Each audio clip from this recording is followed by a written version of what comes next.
ছাত্রদের বিরুদ্ধে, সাধারণ ছাত্রদের বিরুদ্ধে হামলা করেছে তাদেরকে আইনের আওতায় আনতে হবে।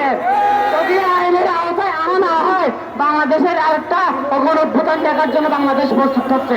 ধন্যবাদ সবাইকে।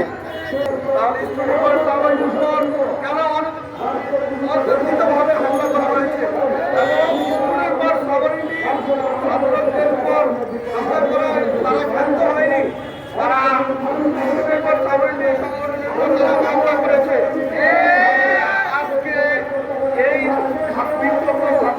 পক্ষ থেকে বলতে চাচ্ছি যে স্টুডেন্ট সার্টিফিকেটের উপর যে মামলা করেছে সেই মামলা অবিলম্বে বাতিল করতে হবে।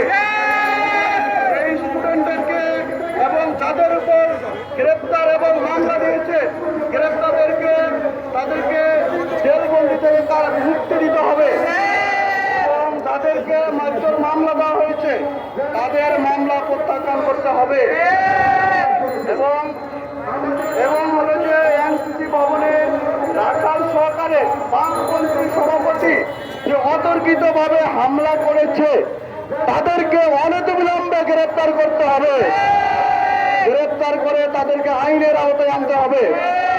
অন্তর্বর্তীকালীন সরকারের কাছে জোর আবেদন ছাত্র পক্ষ থেকে, যদি এসব কুচক্র মহলকে গ্রেপ্তার না করেন তাহলে আপনাকে তারা ব্যক্ত সরকার হিসেবে পরিণত করার জন্য তারা বিভিন্ন চক্রান্ত করে আছে।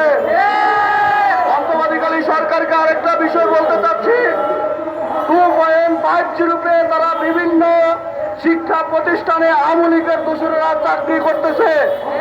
তারা ইন্ডিয়া থেকে শেখ হাসিনা এবং সম্রাট এবং নুননবী চৌধুরী শাসন সরকারে তারা বিভিন্ন চক্রান্ত করতেছে। এক একবার আদিবাসী নিয়ে আসে, এক একবার রিক্সা লীগ নিয়ে আসে, এক একবার শ্রমিক লীগ নিয়ে আসে। এসব জিনিস করে তারা আমাদের সাধারণ জনগণ এবং সাধারণ ছাত্রদের উপর বিভিন্ন বিশৃঙ্খলা সৃষ্টি করতে চাচ্ছে। পক্ষ থেকে এবং ছাত্র জনতা বিক্ষোভের পক্ষ থেকে স্পষ্ট করে দিতে চাই, 15 জানুয়ারি যে অতর্কিত হামলা হয়েছে এর সাথে কোনো জড়িত নাই। আপনারা সাংবাদিক যারা ছিলেন তাদেরকে অবশ্যই জিজ্ঞেস করে দেখতে পারেন।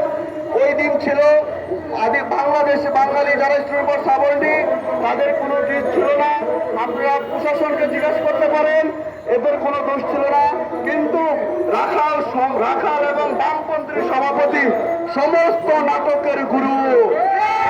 অতএব তাদেরকে অনতিবিলম্বে গ্রেপ্তার করে আইনের আওতায় আনলে তখন সকল তথ্য বেরিয়ে আসবে।